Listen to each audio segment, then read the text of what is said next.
Laman Wikipedia, pada tanggal 31 Juli tahun 2024, Ismail Haniyeh, pemimpin politik Hamas, dibunuh bersama pengawal pribadinya, di ibu kota Iran, Teheran, oleh serangan yang tampaknya dilakukan Israel.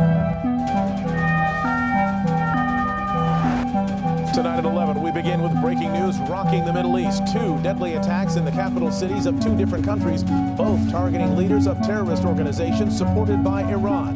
Just hours ago, one of those terror group leaders was assassinated in Iran's capital of Tehran.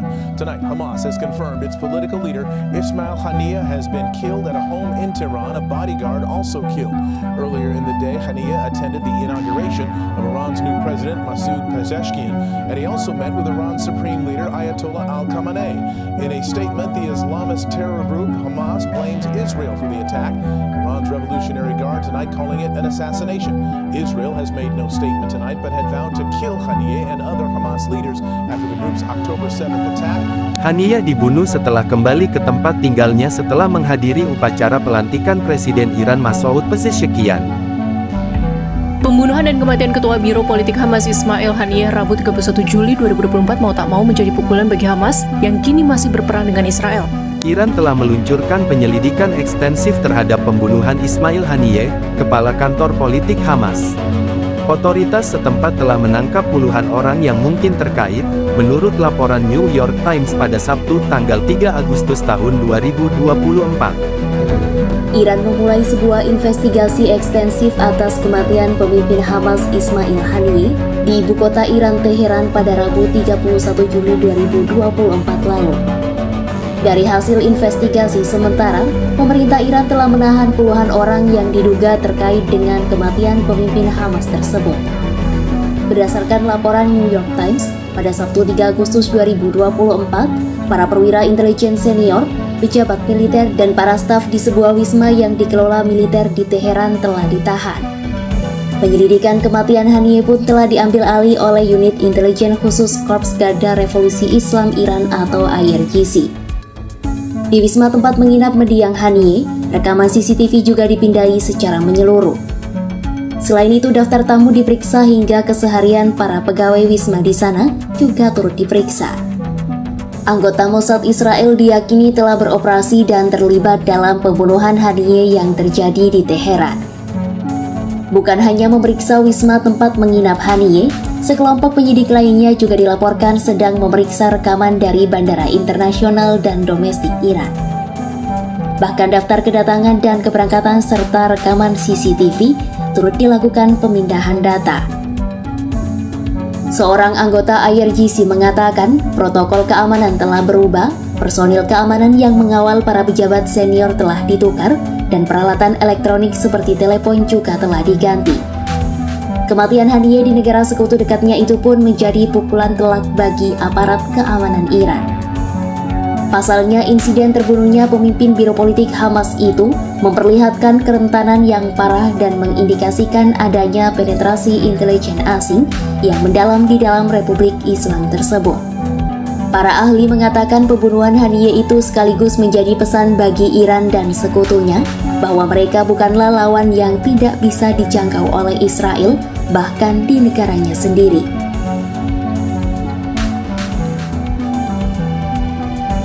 Meskipun Israel belum mengklaim bertanggung jawab atas pembunuhan Haniyeh, dan pejabat AS mengatakan bahwa mereka tidak terlibat, pasukan Israel diduga berada di balik pembunuhan itu. Amerika Serikat diduga memberikan lampu hijau kepada Israel untuk membunuh pemimpin Hamas Ismail Haniyeh. Pernyataan itu disampaikan Menteri Intelijen Iran Ismail Hatib pada keluarga Haniyeh, Hamas dan rakyat Palestina pada Rabu 31 Juli 2024 lalu. Hatib mengatakan pembunuhan Haniyeh oleh Israel dengan persetujuan Amerika Serikat itu menunjukkan kebrutalan Israel. Kematian Haniyeh pun mengundang kecaman dari sejumlah pemimpin dunia.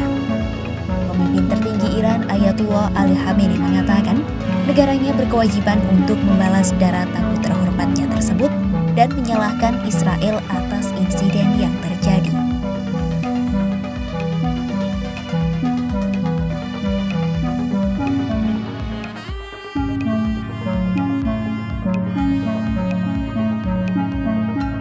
Selain Khamenei, utusan Iran untuk PBB Amir Said Iravani juga mengungkap hal senada.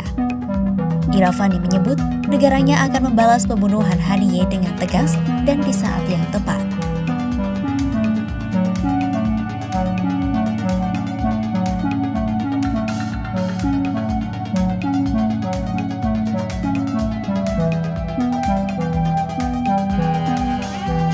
Ia mengatakan kematian Haniyeh merupakan hasil dari tindakan terorisme agresif oleh rezim pendudukan Israel. Iravani menggambarkan serangan yang menewaskan pemimpin Hamas itu sebagai kelanjutan dari kegiatan teroris dan sabotase yang dilancarkan Israel di kawasan tersebut. Pemimpin Hamas Ismail Haniyeh tewas dalam serangan di ibu kota Iran, Teheran, pada Rabu 31 Juli 2024 lalu. Kelompok Hamas dan Iran menyalahkan Israel atas kematian Haniyeh. Namun, Tel Aviv tidak membenarkan atau membantah tanggung jawabnya atas insiden tersebut. Meski masih bungkam atas kematian Haniyeh, Perdana Menteri Israel Benjamin Netanyahu telah mengisyaratkan keterlibatan Israel dalam kematian Haniyeh.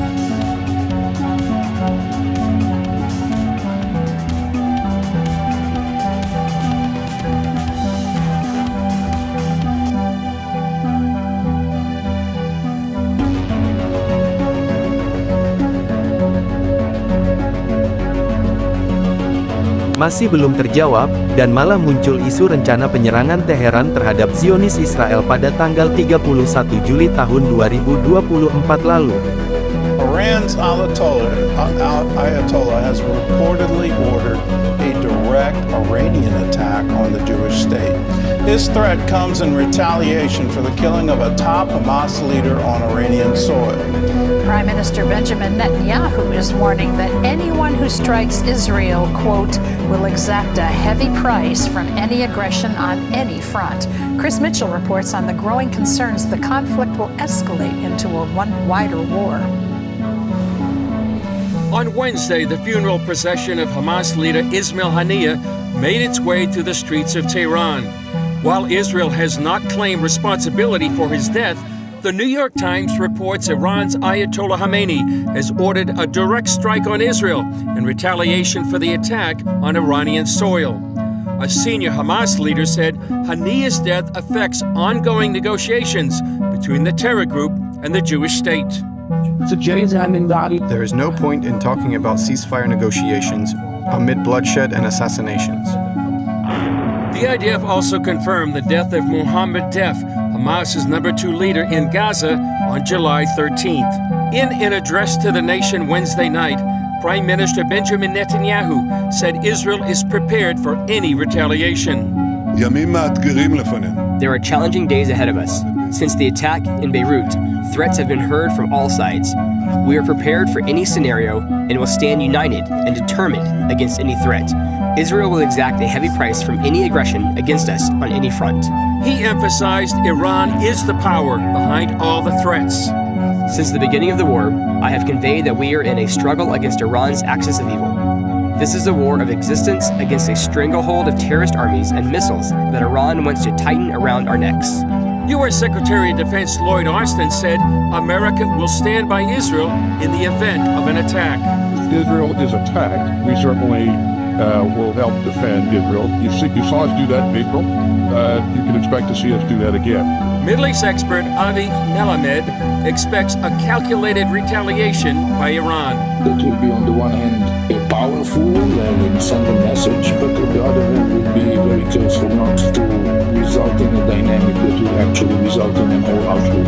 Melamed adds Israel is sending a message with these twin strikes. The Israeli message to Iran is one that says we are willing, able, and ready to be engaged in a whole all-out war, which is not something that I think the Iranian regime actually is interested in at this conjunction, at this time. These latest crises come as Israel marks the 300th day since the October 7th attack. On the front page of the Jerusalem Post, it reads in English and Hebrew, "Our hope is not yet lost." Chris Mitchell, CBN News, Jerusalem. Well, let's pray that we can pray for peace and have hope that peace can result from this. But as long as the regime of Iran stays in power, as long as they're dedicated to this ideology of hate that they call it the Zionist entity. They don't even recognize Israel as a legitimate state. They want to wipe Israel off the map. They've said it for decades, and let us please really start believing it. Whether it's rocket attacks from Hezbollah, the October 7th massacre from Hamas in Gaza, all the provocations, all of it goes back to Iran, and it goes back to this ideology. As long as that stays in place, we're not going to see peace. Namun sejauh ini tak ada tanda-tanda serangan balas dendam kepada Zionis Israel itu akan dimulai. Skala dan format pembalasan yang direncanakan terhadap Israel setelah kematian pemimpin politik Hamas kemungkinan tengah dipertimbangkan kembali oleh militer Iran. Hal itu mungkin terhalang oleh tidak adanya dukungan eksplisit dari negara-negara Muslim lain terkait tanggapan militer Iran. Di sisi lain, pejabat Israel dilaporkan telah menyimpulkan bahwa kelompok Lebanon Hizbullah bertekad untuk melakukan serangan dalam beberapa hari ke depan sebagai tanggapan atas pembunuhan Komandan Senior Fuad Syukur. Dalam beberapa hari terakhir, sumber-sumber AS dan Israel mengatakan Teheran masih memutuskan skala dan cakupan responsnya setelah tekanan diplomatik yang signifikan untuk menghindari jatuhnya korban sipil. Iran tampaknya akan menargetkan mereka yang bertanggung jawab atas serangan itu, khususnya Mossad dan agensinya daripada warga sipil. Pada pertemuan Organisasi Kerjasama Islam atau OKI di Jeddah minggu ini, terdapat kecaman bulat atas pembunuhan Haniyeh. Para anggota OKI menyatakan bahwa tindakan itu merupakan pelanggaran mencolok terhadap hukum internasional dan kedaulatan, integritas teritorial, serta keamanan nasional Iran. Namun, terlihat tidak ada dukungan kolektif formal yang dikeluarkan untuk serangan Iran terhadap Israel. Dalam sambutannya, Menteri Luar Negeri Pakistan Iskandar menyerukan agar penyelesaian konflik menggunakan kepala dingin dan kegigihan dengan jalur diplomatik. Menurutnya, pembunuhan tersebut harus dibalas, tetapi tidak boleh memicu perang yang lebih luas. Ia menambahkan, Perdana Menteri Israel Benjamin Netanyahu berusaha untuk membuat jebakan bagi musuh-musuhnya. Rabu 7 Agustus 2024, Netanyahu mengunjungi pangkalan perekrutan tentara Tel HaSomer dan mengatakan bahwa Israel siap untuk bertahan dan menyerang. אנחנו ממשיכים קדימה לניצחון. אני יודע שאזרחי ישראל נמצאים בדריכות. אני מבקש מכם דבר אחד, לשמור על אורך רוח וקור רוח. אנחנו ערוכים הן להגנה והן להתקפה. אנחנו מכים באויבינו ונחושים גם להגן על עצמנו. Saat ini, Israel bersiap menghadapi tanggapan dari Iran dan kelompok Lebanon Hizbullah yang kepala militernya Syukur telah dihabisi di Beirut oleh Israel minggu lalu. Masih menjadi misteri siapa pembunuh sang mujahid Ismail Haniyeh.